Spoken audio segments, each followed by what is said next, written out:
Hey guys, Dan here. Today we're going to have a look at the Simucube Active Pedals. This will not be a full review or something. I just got them 2 or 3 days ago. It's more like a first impression video where I'll show you all the features, the software, how it feels in the game.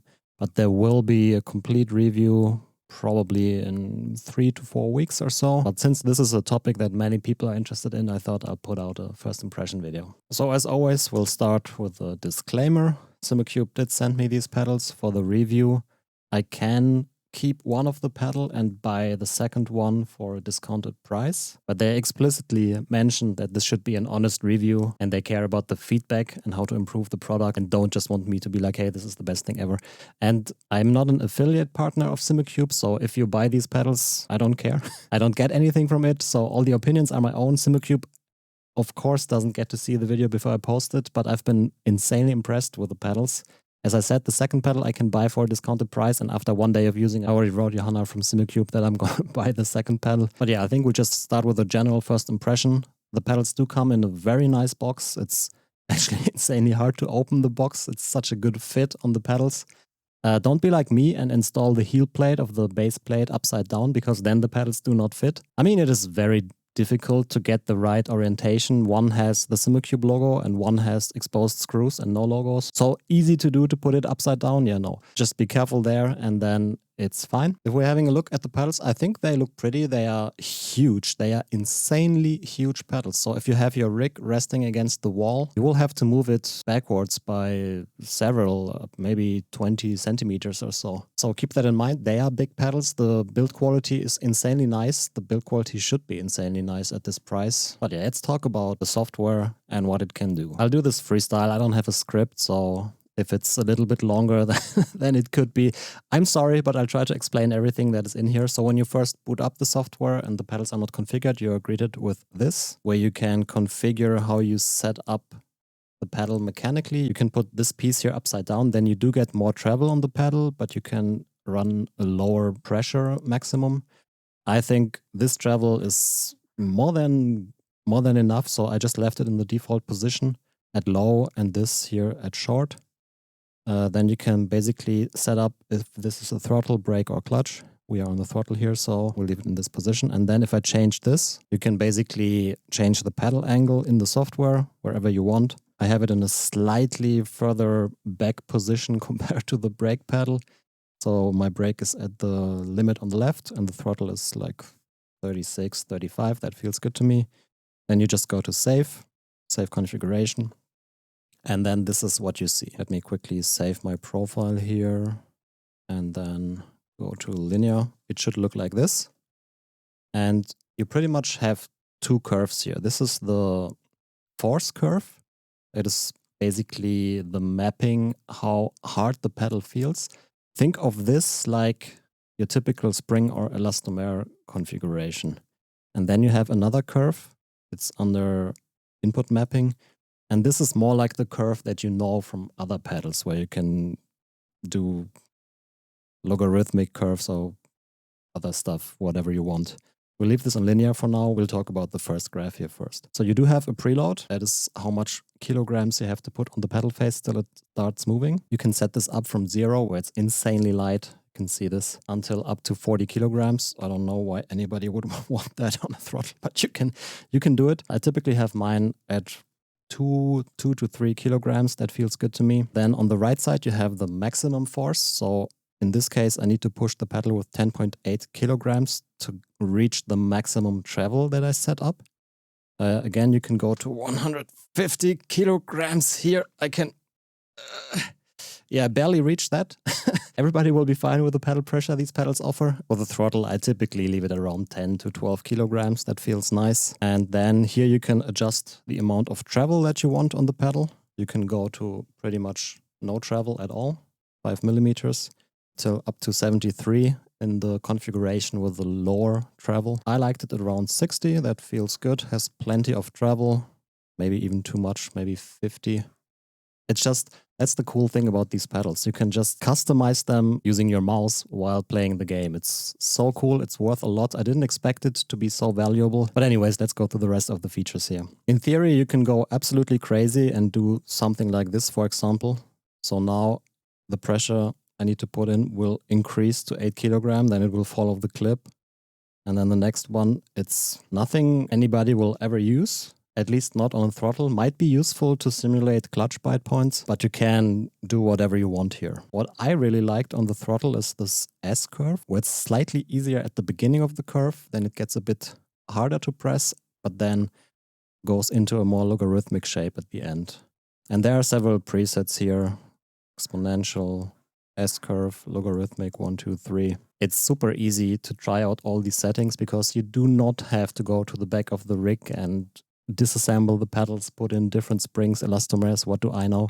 Here it's just like one click. Then additionally to the preload, you can also increase the dead zone here. That means, for example, now I would need about 5.6 kilogram until the throttle will put out a value starting here. See this 0% here, that is the output to the game, and the kilogram is the force that I put on the pedal. So let's set this to 3 kilogram to easier show it to you. At 3 kilogram, the pedal will start moving, and then at 7 kilogram or so, it will start giving inputs to the game.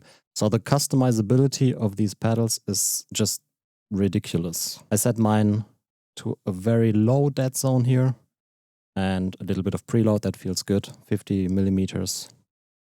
And yeah, damping, insanely useful parameter. And the cool thing is you can adjust it for pressing and for releasing independently. I don't know if there are normal pedals that can do the same. I personally have not tested any, but maybe there is something that I'm not aware of. But this is a feature that actually is way more useful than I thought it is, because it lets you just be more precise on your inputs, because the pedals will basically average out jittery movement that you put on them, if that makes sense. And I really like to run some damping on the throttle. I always liked it, but with these pedals you actually notice how much you like it, because, well, like I said, it's just one click away from changing it. And I'll show you what it does. If I put this to 100%, it's hard to see, but it's definitely, you can see it here. It adds resistance to the pedal. So I press it quickly, it will go to 50, 60, even though I'm only pushing with 40. So it becomes harder to press, not in the same way as increasing this, but as in the resistance to change the position. I hope that makes sense. If you push it very slowly, then the damping doesn't do a lot. It's more like for rapid movements, where this will help to even out the peaks that you put on the pedals. But 100% is ridiculous. I typically have it at 12, 13% for now. And then damping when released is, if I turn this to 0, look at what the throttle pedal is doing. When I go off the pedal, it will directly go to 0%. And if I add damping, then it will very slowly go to 0%. So this is what the damping is doing. I haven't really played around much with the friction. We'll talk about that when the full review is out, but for now I just have this off. Then this here is the same as moving these bars. And then the curve mapping, for example, you set up your force curve, and then the curve mapping, what that is doing is once you set up your force curve, you can then basically determine how non-linear the output to the game should be.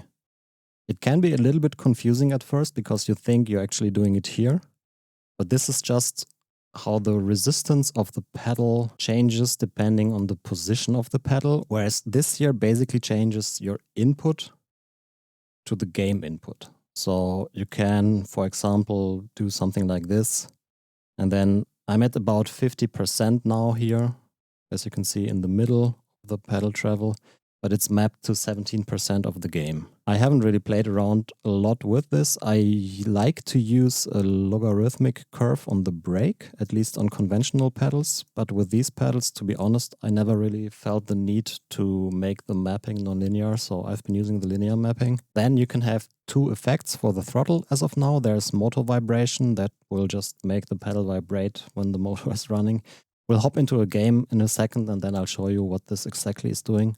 And then you have a setting traction control. I think it works on ACC, it doesn't work on iRacing. And that will basically let you feel in the throttle when the car is using the traction control. I personally have both those effects disabled, but yeah, we'll talk more about that when we're in the game. Then on the brake, pretty much the same thing. And something that is very interesting for me is I created a profile on iRacing, set it up to my liking, and then switched to ACC and thought, okay, we'll just use the same profile, but I started from scratch and ended up with a completely different profile. On iRacing, I like the curve to be logarithmic here, and on ACC, I liked it to be more exponential. But again, it's just a matter of one click to change the settings, and it's so convenient. So what I run here is very low preload, around 3 to 4 kilogram.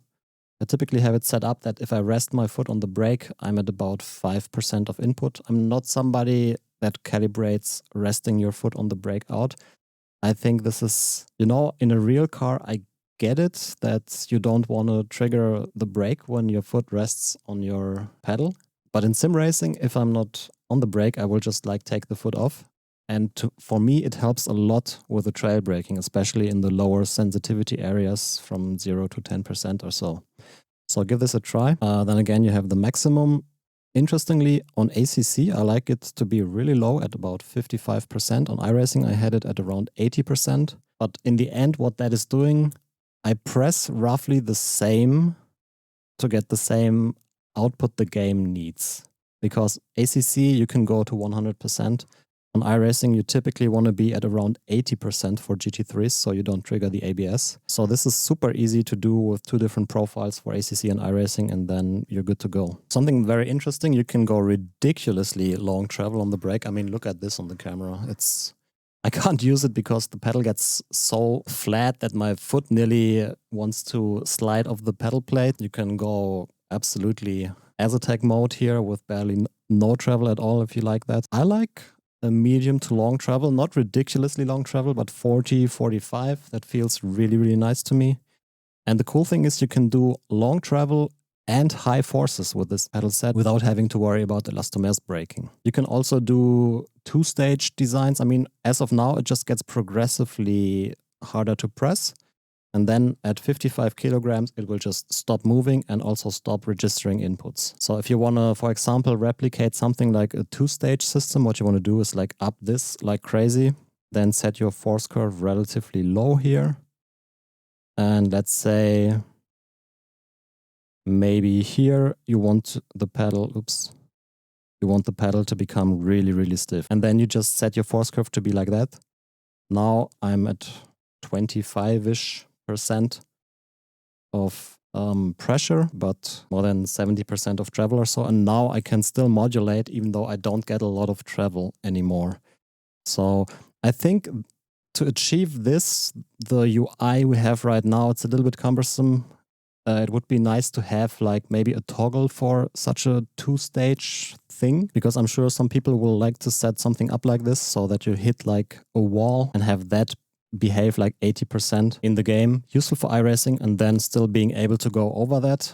You can do it with this, but you will have to play with this and with this. See, now my wall is mapped at about 30%. We want to increase this to, let's say, 80-ish. And then we can still panic brake over it. Scenarios like this 2-stage braking stuff, you can do it, but it's a little bit not as elegant to set up. But this is version 1.2. The pedals basically just released. I'm pretty sure the UI will get better over time. I'm sure Simucube will watch this video and hopefully listen to the feedback. So you can do it, but it's a bit complicated at the moment. But yeah, let's go back to my profile. I've really been enjoying this. It helps me so much to feel the end stop on the brake. I didn't expect it to be such a big thing for me, to be honest. But you probably know the problem on GT3 cars where you have ABS, you brake and you don't really know where 100% is. So you maybe brake with 150% or something. And here you can feel the end stop very nicely. So I've really liked that. And for me on ACC, this has been really nice. Okay, then damping, same thing as on the throttle. In my opinion, even more useful on the brake. I always thought I like damping on the throttle. I don't really like damping on the brake. Well, these pedals and also the Cube Controls pedals that I recently reviewed told me otherwise. Damping on pressing helps you to not immediately smash the brake to 100% because you don't want to do that. Like, I've had some coaching with Daniel Morat, can highly recommend it. If you want to improve your driving, don't buy fancy pedals or expensive gear, get some coaching. It helps more to become quicker. I know it's not as fun as driving new gear, but if you want to improve, coaching is the most valuable thing. But what I wanted to say is I had the habit that I went on the brake as quickly as possible, and that is not good for the car because the car's weight needs to slowly transition to the front or something. I don't know exactly what is happening in the car, but basically don't go on the brake too quickly. And if you play with damping here, the pedals will basically stop you smashing the brake from 0 to 100 in 2 milliseconds or so. And that is very, very valuable. And the same thing applies for the release. Because on release, you don't want to go directly to 0 as well. This release of the pedal, we know it all as trail braking, definitely is easier when you have some damping on the brake, in my opinion. So I've been running about 9 to 10% on the press and 15 to 20% on release for now. And that's definitely helped to smooth out the trail braking trace for me. I think it's a big help. And I also think that stuff like this will make you quicker on track, especially combined with the ABS effect, but we'll talk about that later. And again, friction, I haven't really touched. I quickly tried it out, but I couldn't really tell you what it's doing, to be honest. So we'll have a look at that when I played a bit more with the pedals. Then same thing here, the force input range is pretty much the dead zone. On the brake, it's not parallel to the y-axis, it's parallel to the x-axis. So if you want some dead zone, just raise this bar. See, now I can press it with 8 kilograms till it will start giving me inputs for the game. But again, I'm not a big fan of dead zone on the brake. If I rest my foot on it, then the preload will pretty much act like a dead zone. Because you can see here at 0%, it will go to 3.83 kilograms, which is exactly the preload. You can, in theory, remove all the preload and then just looking at the brake pedal gives you inputs. Then you could, in theory, also just put this to 4 kilograms, but the brake feels very flubbery around that 0 position. So I like to add a little bit of preload, but not much, and then no additional preload from this. And then the one on the top, I think, is a bit confusing at the moment. You can cap it here, for example, 34 kilograms. Then you get the feeling like on conventional elastomer pedals without any end stop. So you would hit your 100% in game, but you could still like go over it. I don't know why anybody would want to do that, but okay. You can put it higher and then it doesn't change anything. I don't know what that should be good for. I would probably cap the line at the 100% here because that is just confusing because this and this is exactly the same. So yeah. Again, UI stuff, it is early. I'm sure it will improve. Then for the effects, on the brake, we have motor vibrations like on throttle. We have traction control, which is probably insanely useless on the brake. And then we have ABS. ABS has been super, super useful. It helps you a lot to feel when the car is triggering ABS, obviously. But it helps a lot on trail braking because you want to be as close to that ABS threshold as possible. I've heard real GT3 drivers say that in the real GT3 car, you pretty much brake until you notice the ABS and then you trail off from that point. And you can basically do exactly the same using this ABS effect. So this is insanely valuable. I thought my brake trace looked really nice using this effect, but I would say we'll quickly hop into the game and then we'll talk a little bit more about how the pedals feel and what the effects are doing. Before we actually drive, I want to talk about one point that I read on Reddit the other day. And again, I don't care if you buy these pedals or not, but there's often wrong information on the internet because people don't really know what exactly is happening. And I just want to talk about that noise stuff. So the pedals are not silent. I would say they are quiet. They are quieter than pedal shifters, for example. But they are not as quiet as other pedals because we have that servo motor here of the pedals that is connected to this little screw. I know it's not screw, the linear axis. And that will create some sound when this point moves on the axis. It's not really loud. It is noticeable. I will turn off the noise gate here so you can see it. First of all, this is how pedal shifters sound like, or a keyboard. And this is the pedal, the throttle pedal, if I just quickly move it. And then there's this effect called motor vibration. And what it will do is it will make the pedal vibrate. And obviously that will create some sound, especially when connected to a rig, because there's a high chance that you have stuff mounted to your rig that will shake with that vibration and then resonate and create sound. It is not silent. Let me quickly turn on the car here. Okay, I can now feel the engine vibration in the pedal. It's probably hard to hear. I'll turn it up to levels that will be insanely annoying to use. So let's go to 100% here. We'll have the multiplier. That is for the frequency. At 1. Let's put this to 0. Now you can probably hear it in the background. Again, this is a level that is annoying. If I add the game sound, it's corresponding to that. I don't know if you can hear it in the video, but it's pretty much just the rig vibrating, and that obviously will create sound. So that's completely normal. But if you turn this to something, I can still feel it very well at 17% here, and it becomes much quieter. Yeah, I like moving the pedal is louder. Shifting is way louder. Just keep that in mind. It's normal. It's haptic feedback. That's how it works. But I personally don't find these motor vibrations very nice anyway, so whatever. And we'll just drive a little bit with the amazing baseline setup of the new GT3 Porsche on ACC. ACC 1.9, by the way, if you like GT cars and you do not play this game, well, go and play this game. It feels incredibly nice. But yeah, if I have all the effects disabled, this feels just like the best pedal set that I have ever used. That is not necessarily because it's doing something very different than a very good, fine-tuned to your liking other pedal set. It is how easily you can achieve that, and just how flexible it is. For example, the damping on pressing, on releasing, it is just incredible, honestly. And I'm not even using effects right now. I think the ABS is enabled, yeah. It feels amazing. For me, the biggest surprise, I mean, don't get me wrong, the brake is a game changer. It's just unbelievable. But I expected to be like, okay, the throttle, yeah, okay, nice. I'll send it back because I don't want to pay for it. After one day of using these pedals, I told Simucube, yep, send me the invoice, I'll keep this throttle. It's not really that you cannot get the same feeling of the throttle with another pedal, but it's just how convenient and easy it is to set it up.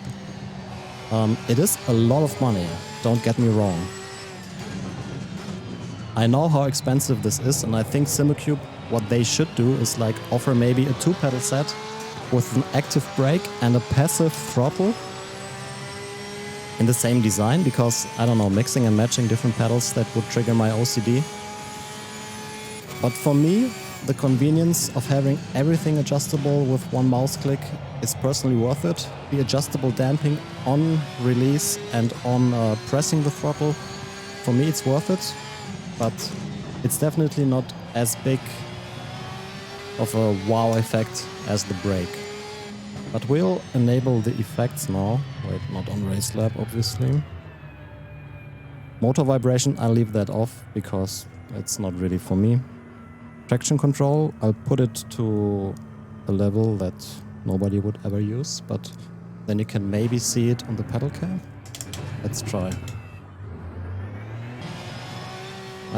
It's hard to see.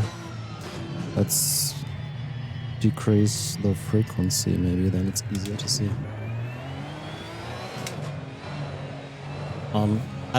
Can you see that? I can feel whenever the traction control is active.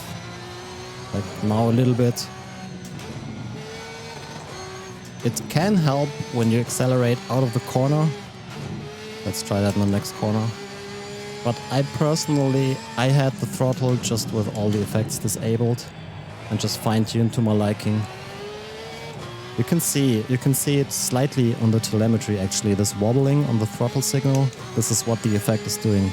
The effect is applied to the pedal, and since the pressure you put on the pedal, also as measured, you will see the effect in the telemetry. So, I feel it again. For the throttle, me personally, I don't need it. I had that disabled, don't see a big benefit from that. On the brake, we'll go to crazy values for the ABS. This is what I'm using normally. Frequency around 20, intensity 14, smoothness 16. Let's go with this to 100%. And then you can see the effect both on the camera and in the telemetry. And let's exaggerate it a little bit here on the front straight.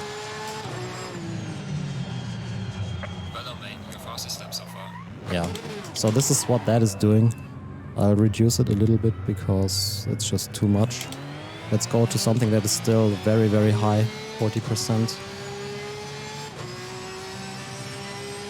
And what it's doing is it lets you perfectly feel where that threshold breaking point is. It is very, very useful on iRacing as well. You just feel the point earlier. And it can help to improve your braking.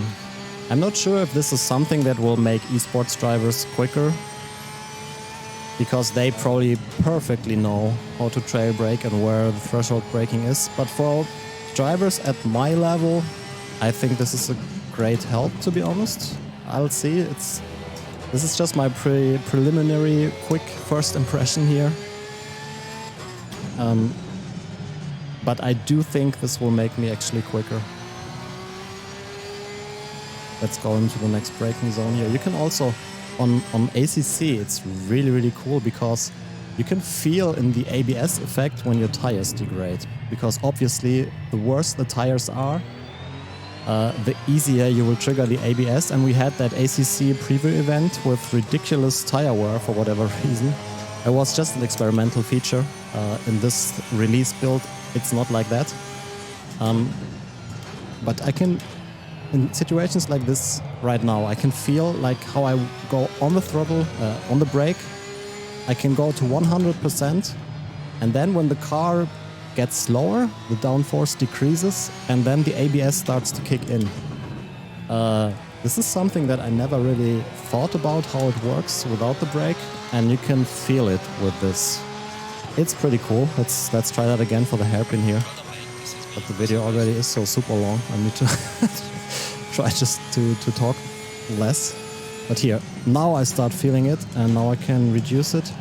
And I feel all the time where that threshold point is. Super useful. But I think for now that's it with my first impression of this. I don't really think that these pedals will ever go off my rig because the brake is a huge game changer. The throttle is nice. It is super cool to be able to change the settings so quickly. The price for these pedals is insanely high, but keep in mind this is not just another pedal set. It is a new technology, so you definitely pay for R&D. You pay for this being a first-gen product. When the first direct drives came out, stuff was expensive, and it's the same with these pedals. I personally would buy these pedals at the full price. If I had to send them back, I would buy them at the full price. All the other pedals are not worthless now. You can still use them. But for me, this is a huge thing. I love these pedals. And I can recommend, if you ever get the chance, try them out. I think it's a game changer, especially the brake. The throttle is nice, not a must-have in my opinion. I mean, the brake also is not a must-have. There are good brakes out there that work well. But this feels like a next-generation product. That's the best way how I can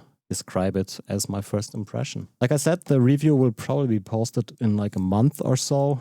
If you have any questions that I should cover in the review, leave them in the comments down below. It always helps to see what you are interested in, what I should maybe look at closer. We'll look at the internals and everything, of course. But if you have anything specific, just let me know. I'll try to cover it. But yeah, I hope you enjoyed the video. I hope it helps to give you a first impression of the pedals, what they can do, what they can't do. And if you liked the video, maybe give it a thumbs up and subscribe to the channel to not miss the review. And yeah, thank you very much for watching, and I hope to see you all in the next one. Bye-bye.